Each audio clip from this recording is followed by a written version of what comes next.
Confira o balanço legislativo no primeiro semestre de 2025. Casos de síndrome respiratória grave continuam em alta no país. Pinacoteca Benedito Calixto, em Santos, está com exposição sobre o cubatense Afonso Schmidt. No esporte, vamos conhecer a história de Rafaela, uma cubatense que é referência na ginástica rítmica. 8 de junho de 2025, véspera de feriado. Veja essas e outras notícias na segunda edição do Seu N, que está no ar.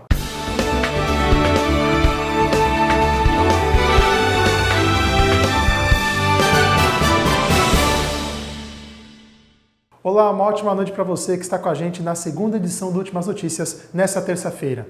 A partir de hoje, a Câmara de Cubatão entra em recesso parlamentar até o dia 31 de julho. Durante esse período, o presidente da Casa de Leis tem a prerrogativa de convocar sessões extraordinárias. A Câmara Municipal de Cubatão iniciou o período do recesso parlamentar, iniciado no dia 8 de julho. Ao todo, foram 21 sessões ordinárias, 20 extraordinárias, que resultaram na apresentação de 998 indicações, 69 requerimentos e 12 moções, além da criação de 23 comissões especiais de vereadores, uma comissão especial de inquérito e uma comissão especial de representação, com 46 projetos aprovados no primeiro semestre de 2025, entre os meses de janeiro e junho. A ação Consultório na Comunidade, levando saúde em todo lugar, promoveu uma série de atividades no campo do Chatuba, lá na Vila Esperança.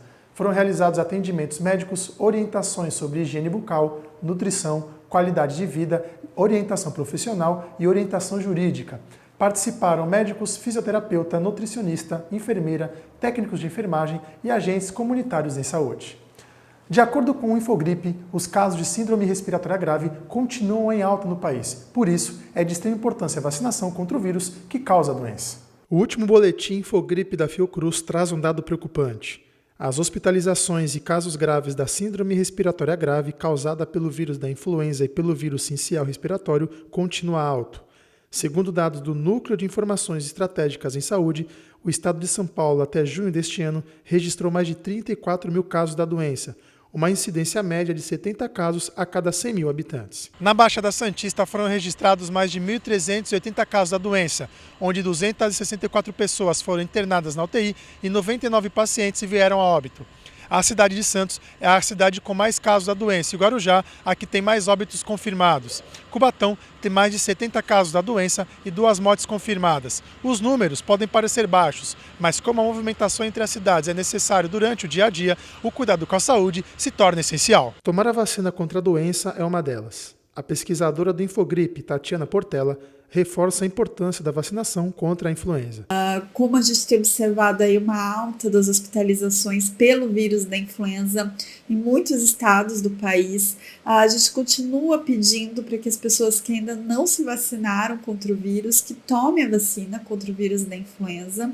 E a gente também continua pedindo aí algumas medidas, né, de proteção, como o uso de máscaras dentro dos postos de saúde, em locais fechados e com maior aglomeração de pessoas, e que também para que as pessoas adotem aí uma etiqueta respiratória, principalmente em caso de aparecimento de sintomas de gripe ou resfriado. Além da imunização, aquela velha recomendação de se lavar as mãos se torna um aliado importante nesse processo. Nós temos falado muito sobre o protocolo de higiene, aquele que nós adotamos na época da Covid. Na verdade, esse protocolo de higiene ele serve para todo o tempo, para a vida inteira. Até porque as grandes causas de enfermidade elas são transmitidas através do contato da mão com o alimento, ou na própria boca, com o ambiente. Então a gente tem pedido, olha, lave sempre as mãos, utilize álcool em gel. Estando gripado, se possível, utilize uma máscara, né? Embora nós tenhamos saído da questão da Covid, mas é importante você se prevenir e também não transmitir a doença ao próximo. O Serviço de Controle de Zoonoses montou uma tenda na Avenida 9 de Abril para alertar a população sobre a importância dos cuidados e prevenção de doenças, como a leptospirose e a meningite, que podem ser transmitidas por ratos e caramujos. Na ação, foram entregues panfletos e a equipe de zoonoses orientou os munícipes. Afonso Schmidt, 135 anos. A exposição, que conta com artigos e itens pessoais do escritor, acontece aqui em Cubatão e na Pinacoteca Benedito Calixto, em Santos. Uma oportunidade de ver o ilustre cubatense na Casa da Arte da Baixada Santista.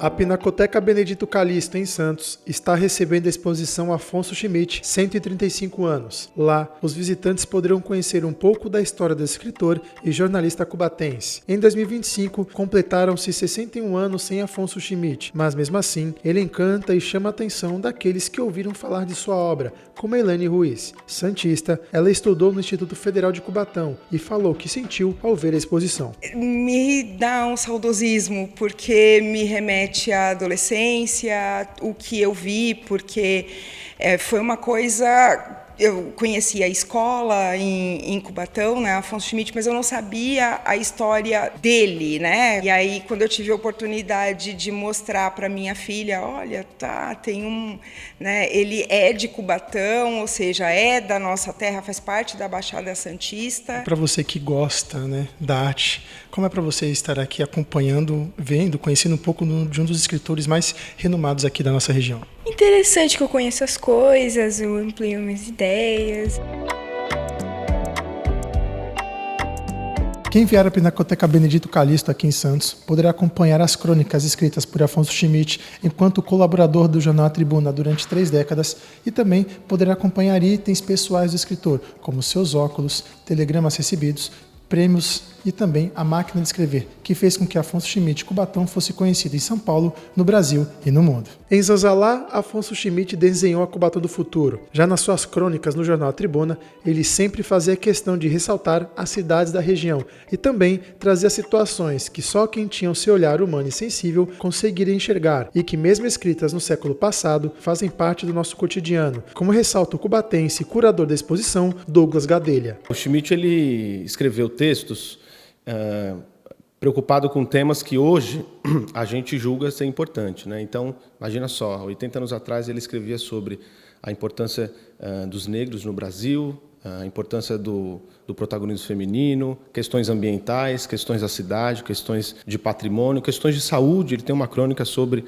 a saúde em Santos. Então, se a gente parar para perceber, o Schmidt ele já estava pensando, discutindo questões de uma forma que desenvolvesse esses temas muito escassa para a época. A mostra traz também uma linha cronológica e fotográfica do escritor, e com 2 quadros, um representando um de seus livros, O Menino Felipe, pintado pelo francês Jean Lucien, e outro que é um retrato do escritor. A mostra foi idealizada para que a história do cubatense seja valorizada e não caia no esquecimento. Então a gente fez uma curadoria de 8 crônicas que o Schmidt escreveu nos anos 40 para o jornal A Tribuna.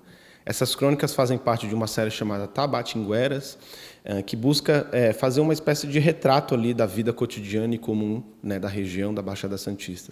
Então, a importância de trazer os textos do Schmidt de volta primeiro, né, possibilitar o público da Baixada a tomar contato novamente com o escritor e com seus textos e atualizar uma perspectiva da sua obra, né? Outro cubatense que auxilia na exposição é o escritor Márcio Gregório. Ele foi um dos homenageados na sessão solene alusiva a Afonso Schmidt e tem, em um dos painéis na Sala Santos, um texto crítico sobre um dos livros escritos pelo jornalista que o inspirou como escritor e como cidadão. O Schmidt inspira o coração de muitos cubatenses, né? Com o seu olhar para a realidade local, para os mangues, para os rios, para a Serra do Mar, presente em seus poemas e seus romances, e também com o seu espírito ao mesmo tempo local e mundano. O Schmidt me inspira no que tange a preocupação social, no que tange a denúncia e a crítica, né, aos problemas do país que são históricos, né, não são datados, né, não são só de hoje, né. O seu texto crítico é sobre A Marcha, um romance abolicionista escrito em 1945, que mostra a preocupação de Schmidt com a história do Brasil. O Schmidt, quando decide pesquisar esses documentos e escrever sobre esse momento anterior à abolição da escravatura, ele está tomando um posicionamento político, ele está fazendo um romance que foi premiado pela Academia Brasileira de Letras, o Prêmio Machado de Assis, e ele está pensando os grandes paradigmas políticos da nossa geografia brasileira. Então você vê um autor muito preocupado politicamente com a sua realidade, com a sua região e com o seu país, né? Fazendo obras que serão premiadas e serão lidas até hoje, né? É um autor traduzido no mundo inteiro, em muitas línguas, os seus livros, e que merece esse novo olhar, merece ser trazido à luz novamente. Você poderá visitar a exposição até o dia 13 de julho, das 9 da manhã até as 6 da tarde, e a entrada é gratuita. A Pinacoteca Benedito Calixto fica na Avenida Bartolomeu de Gusmão, número 15, em Santos. E amanhã é feriado estadual da Revolução Constitucionalista de 1932. Mas você sabe o que significa essa data, o que originou esse dia?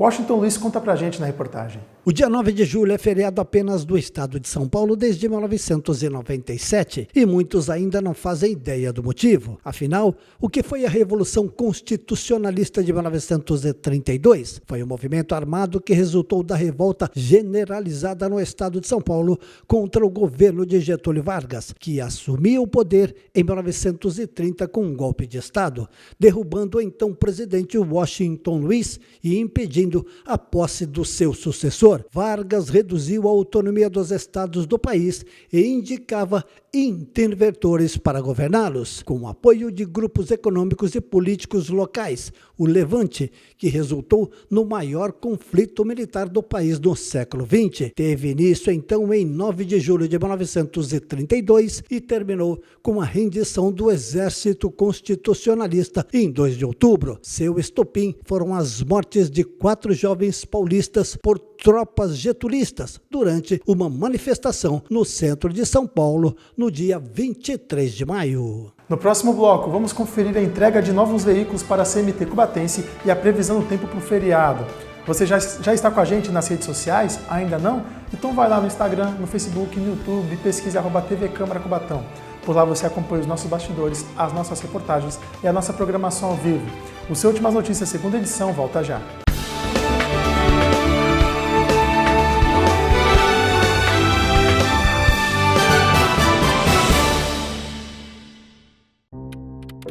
A gente só lembra da doação de órgãos quando quem precisa é alguém muito importante.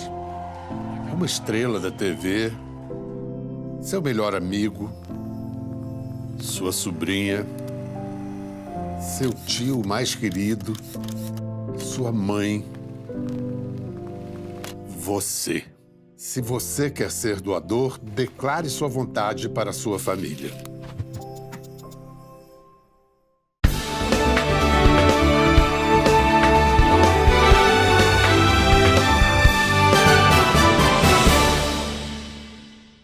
O seu Últimas Notícias está de volta e se encerra hoje às 11h59 da noite o prazo para solicitar a isenção da taxa de inscrição do Concurso Nacional Unificado, mais conhecido como Enem dos Concursos. A solicitação do não pagamento dos R$ 70 da taxa de inscrição deve ser realizada no site da Fundação Getúlio Vargas. Pessoas inscritas no CAD Único, bolsistas do ProUni, participantes do FIES e doadores de medula óssea têm o direito da isenção à taxa. Para garantir o fornecimento de energia, a ONS solicitou aumento do uso de térmicas. O Operador Nacional do Sistema Elétrico, junto ao Comitê de Monitoramento do Setor Elétrico, solicitou a maximização da geração térmica e a prontidão das usinas. O intuito é garantir o fornecimento de energia para o Sistema Interligado Nacional durante o período seco e a transição para o período 2025-2026. Essa iniciativa se dá por meio de medidas operativas e recomendações do Operador Nacional para manter o fornecimento de energia do segundo semestre deste ano, focando no atendimento eficaz com demandas de carga e potência para a sociedade brasileira. O Operador Nacional é responsável pela coordenação e controle das operações e das instalações de geração e transmissão da energia elétrica. Além disso, monitora o setor elétrico e propõe medidas para garantir a segurança e confiabilidade do fornecimento da energia. Em junho, o órgão apresentou durante uma reunião uma série de recomendações para manter o atendimento da melhor maneira no segundo semestre e iniciar a recuperação dos níveis de energia. Na reunião do BRICS realizada no Rio de Janeiro, os países lançaram uma parceria para a eliminação de doenças socialmente determinadas. Essa união visa fortalecer a cooperação, mobilizar recursos e avançar nos esforços para a eliminação de doenças como tuberculose, hanseníase, malária e dengue. Essas enfermidades se agravam em lugares mais pobres, com desigualdade social e barreiras no acesso à saúde. A Companhia Municipal de Trânsito de Cubatão passa a contar com novas viaturas. Elas integram o início do processo de reformulação da frota da CMT. 7 novos veículos passam a integrar a frota da Companhia Municipal de Trânsito de Cubatão. Os novos carros também contam com um novo layout. Os equipamentos chegaram para agregar os trabalhos voltados à segurança no trânsito e mobilidade urbana do município. A entrega ocorreu em frente ao Paço Municipal e contou com a presença do prefeito César Nascimento.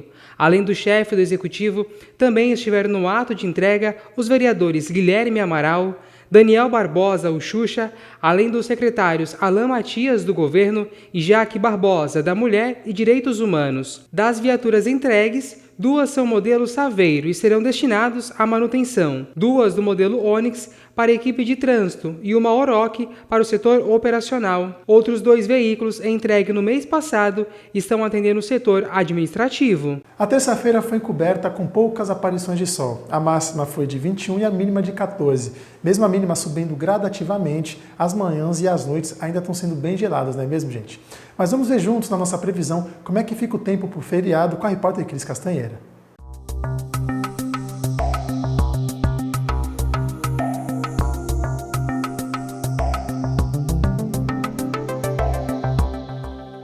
A quarta-feira amanhece com sol entre nuvens que persistem ao longo do dia. Há previsão de pancadas de chuva à tarde. As temperaturas variam entre 12 e 21 graus. Os ventos sopram leves durante todo o dia e a umidade relativa do ar fica entre 75% e 94%. A quinta-feira será de sol com muitas nuvens pela manhã e períodos de céu nublado ao longo do dia, mas sem previsão de chuva. O clima permanece ameno com as temperaturas marcando mínima de 13 e máxima de 22 graus. Ventos fracos sopram durante todo o dia e a umidade relativa do ar tem variação entre 75% e 95%.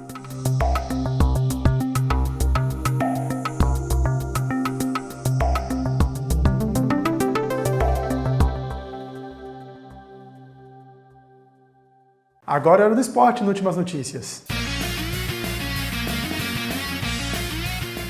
Agora, gente, nós vamos acompanhar uma belíssima história da cubatense Rafaela, que descobriu a sua paixão pela ginástica rítmica na infância e hoje é referência no esporte, com várias competições e medalhas no currículo.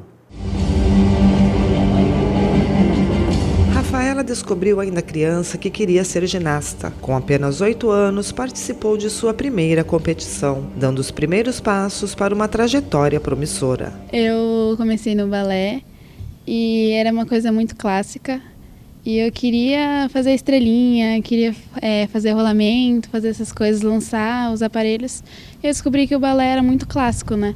Aí na escola mesmo, a professora me chamou e falou que tinha um lugar aqui em Cubatão, na Rua São Paulo. E eu fui lá e fiz uma aula experimental e me apaixonei na ginástica. Eu sempre fui muito flexível, né, desde pequena. Então eu fiz minhas primeiras aulas.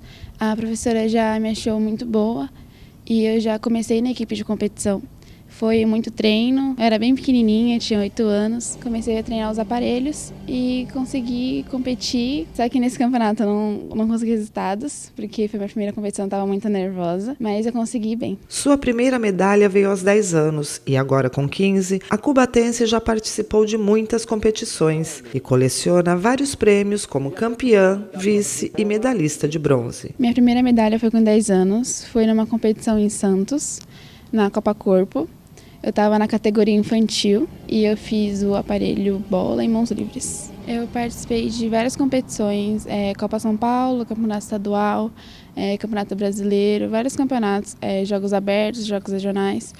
Os que são mais importantes são o estadual, o brasileiro, Jogos Regionais e Jogos Abertos, que os Jogos Abertos e os regionais são importantes para a cidade, que eu consegui ser campeã e bronze nos Jogos Abertos.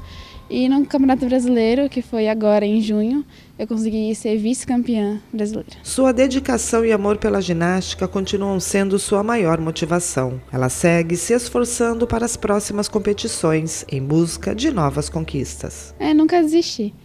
Sempre persistir, mesmo que você olhe e fala, acho que não é coisa que eu vou conseguir, que não é minha área, mas sempre com muito esforço, muita dedicação você consegue, com muito treino você vai conseguir. A gente segue treinando pro ano que vem, porque essa competição já foi brasileiro, foi muito cedo, inclusive. Mas a gente segue pro ano que vem. Esse ano ainda tem competições importantes, que é os Jogos Regionais, Jogos Abertos. E a gente segue lutando para conseguir mais resultados.